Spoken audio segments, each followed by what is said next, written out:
She lied. You knew, but you didn't scream. You didn't beg for the truth. You just stopped playing dumb. And that's when everything changed. The most dangerous moment in any manipulative relationship isn't when the lie is told. It's when she realizes you've stopped believing it. You're no longer confused. You're calm, detached, quiet, not because you're in the dark, but because now you see everything. And that's what terrifies her. Because the game only works when you're chasing answers. The second you stop asking, she stops pretending. Her mask doesn't fall, it sharpens. Her manipulation doesn't end. It evolves. Now she's not hiding who she is. She's testing whether you'll still let it slide. But you're not here to be tested. You're here to wake up. This video breaks down 6 cold, calculated things bad women do when they know that you know, and how a stoic man doesn't react, he rises. If you've ever felt that chill in your gut that says, "She knows I see her now," this one's for you. Like, subscribe, and comment below. I'm no longer blind. Let's talk about what happens after the mask slips. Sign 1. She flips the script. It always starts the same way. Just when you think you're about to confront the truth, she flips the ground beneath your feet. You bring up the late-night messages, the sudden changes, the things that don't add up. But instead of explaining, she turns on the theatrics. Her tone sharpens, her voice gets louder, faster, and now, somehow, the conversation isn't about what she did. It's about why you're accusing her. Suddenly, you're controlling, insecure, too sensitive. She's not answering. She's attacking not to clear her name, but to destabilize your footing. This is textbook psychological inversion, a tactic as old as manipulation itself.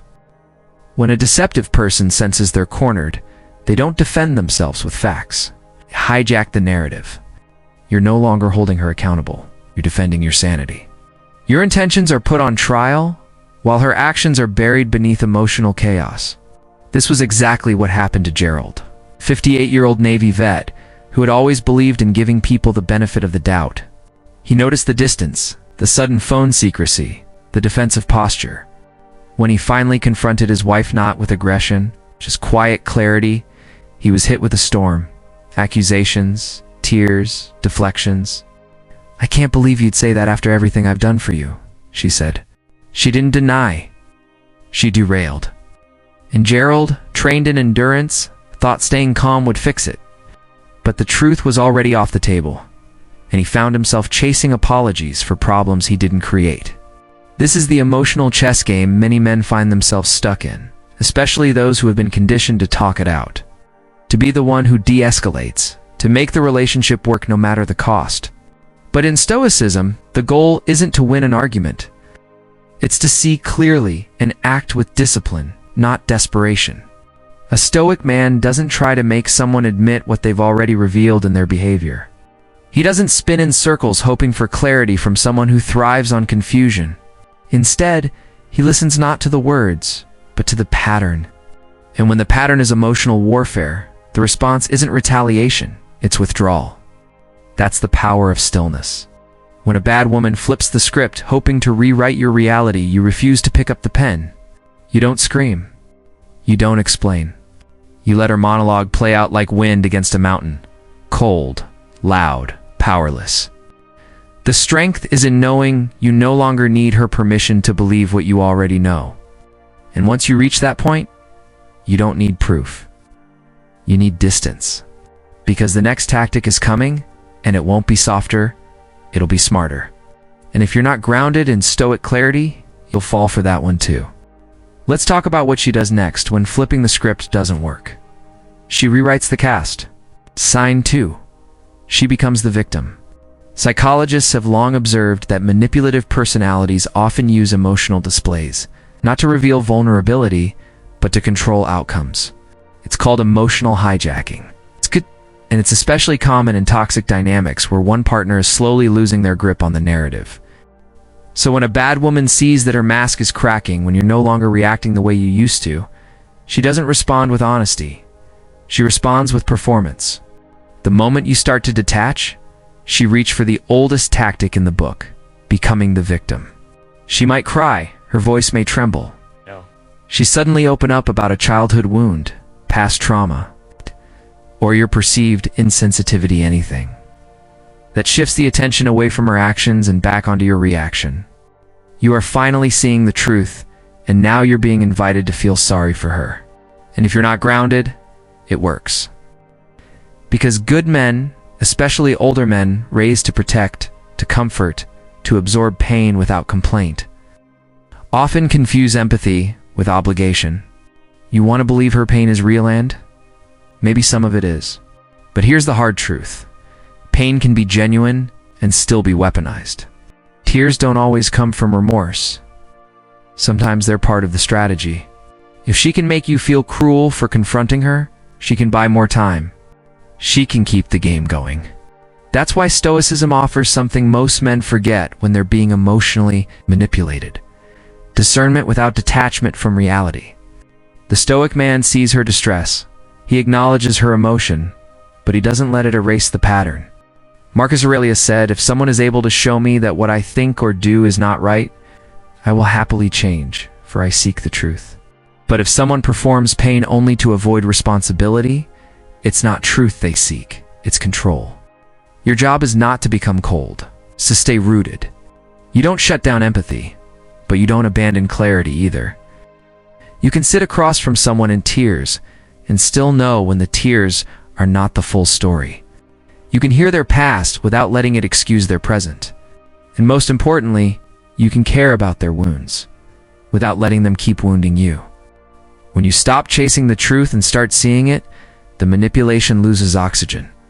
Sympathy becomes a door, not a trap, and you walk through it not into guilt, but into clarity.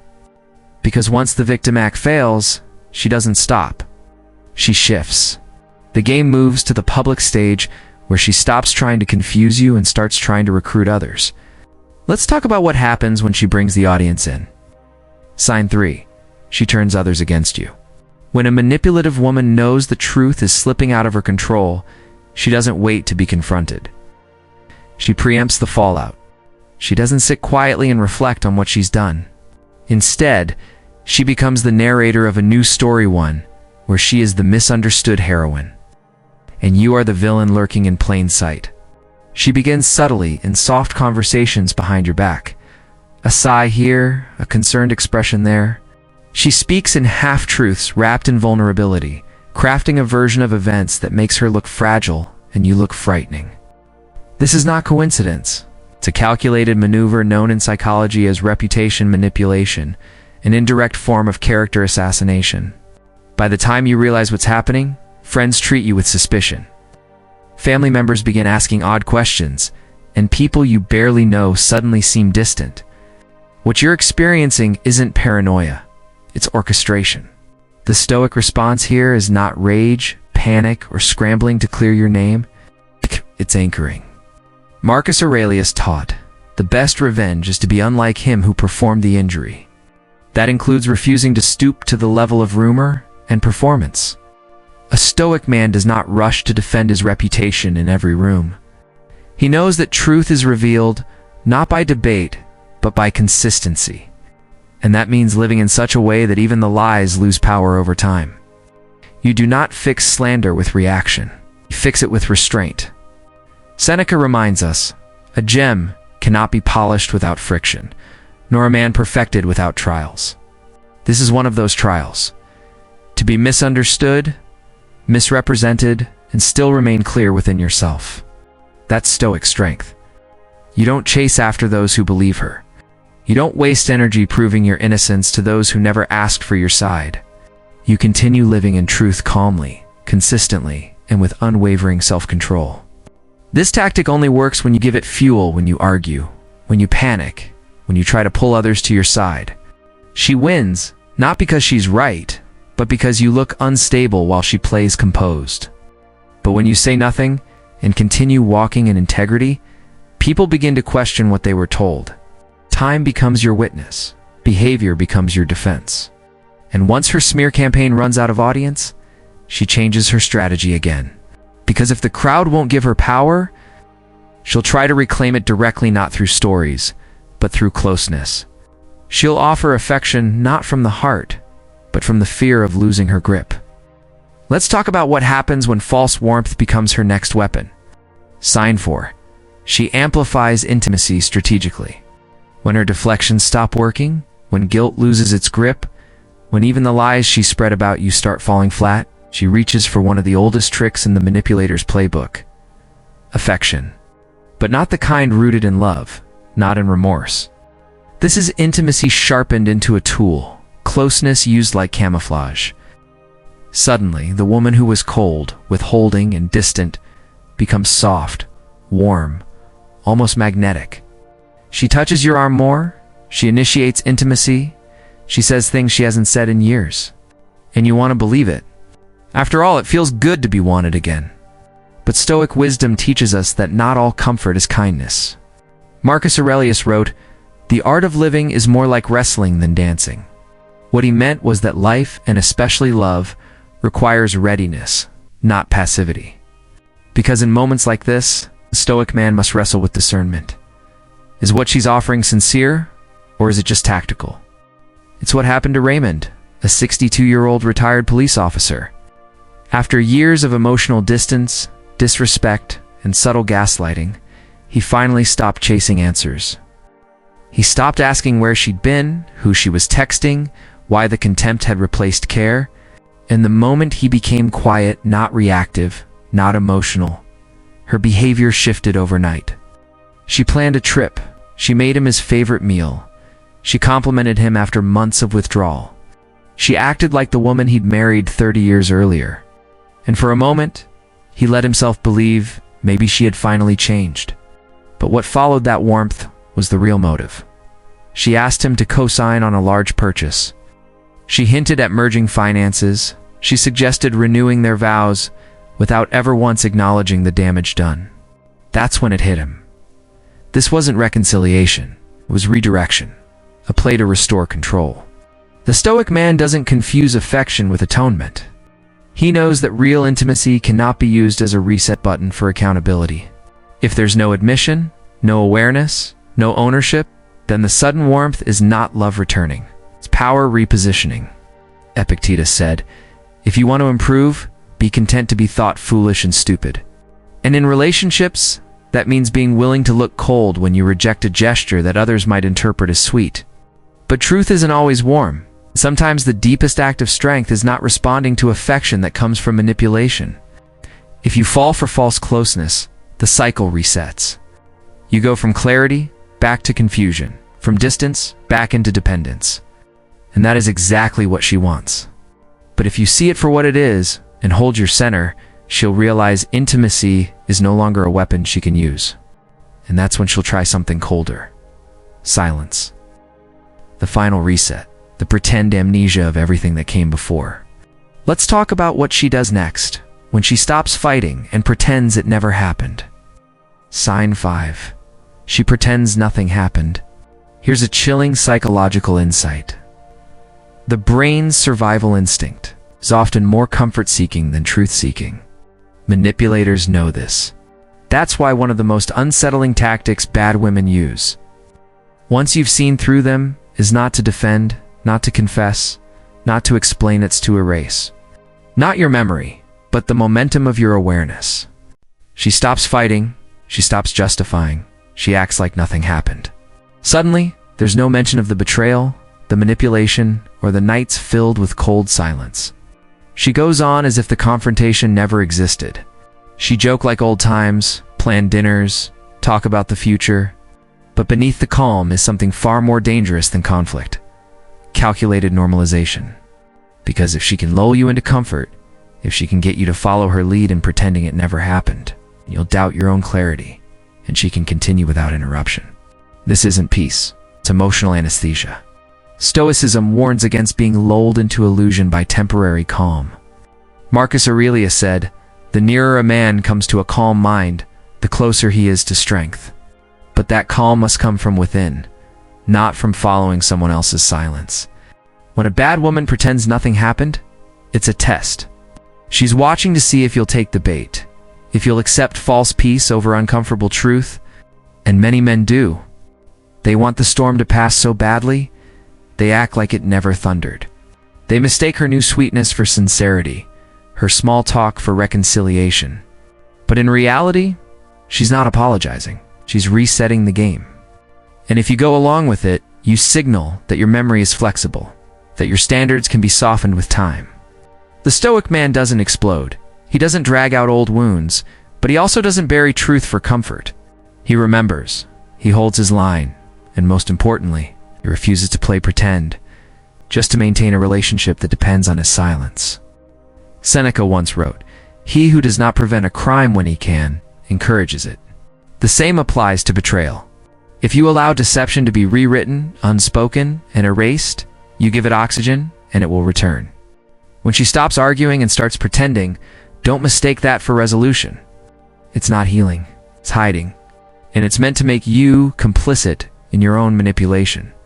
But when that silence doesn't work, when you don't lean in, when you don't forget, she will try one last thing. She'll start testing you again quietly, relentlessly watching what she can get away with now that you know. Let's move into the final move in her playbook, sign 6. She tests your limits subtly and repeatedly. After the emotional performances fail, after the guilt trips fall flat, after the silence doesn't pull you back in, she switches to a quieter weapon. Micro-tests, passive jabs, small disrespectful remarks laced in sarcasm, innocent slips that cross your boundaries without fully crashing through them. Why? Because now that she knows you see her, she wants to know something else. Will you still tolerate it? This is how manipulative behavior sustains itself, not through explosive moments but through slow erosion. She watches closely. If you flinch, justify, or brush it off, she knows the door is still cracked open. She'll push again. If you react with anger, she'll spin it. But if you stay quiet and grounded, if you let her missteps be seen without being baited into reactivity, the game weakens. Stoicism teaches that power lies not in how much you endure, but how wisely you respond. Marcus Aurelius wrote, "You always own the option of having no opinion." There is never a need to get worked up or to trouble your soul about things you can't control. When she tests your patience, your silence isn't passivity, it's precision. You don't need to correct every slight, but you must note the pattern and adjust access accordingly.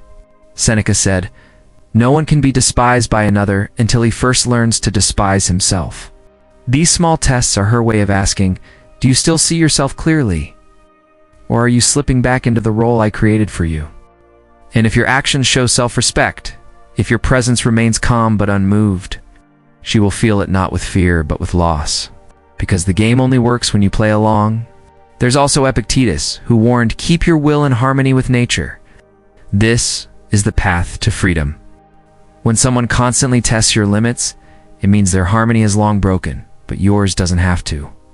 You set your standards calmly, and when she crosses them, even slightly, you don't yell, you subtract access, energy, emotion. That's where the real correction happens. Let her test. Let her try. Let her study your stillness and wonder what happened to the man who used to flinch. Because the truth is, he woke up. And now, you don't chase peace. You create distance. You don't teach with punishment, teach with absence. Let her realize that the real cost of manipulating a Stoic man is losing access to him completely. When a manipulative woman realizes you're no longer in the dark, she doesn't back down, recalibrates. Every smile becomes sharper, every word more strategic. But here's what separates the broken man from the Stoic one.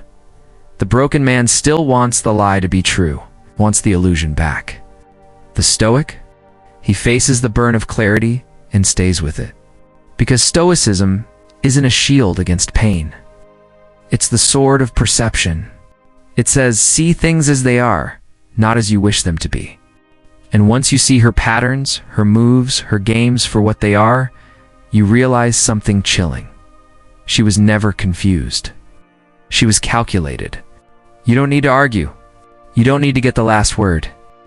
Let her drama echo into silence. Let her performance die without an audience. Your power is in your composure. Your freedom is in the facts. And if this video opened your eyes or reminded you of what you already knew, like, subscribe, and leave a comment below. I see it, won't unsee it. Because once the fog lifts and you truly see her, you don't fall for the game again. You walk away and you never look back.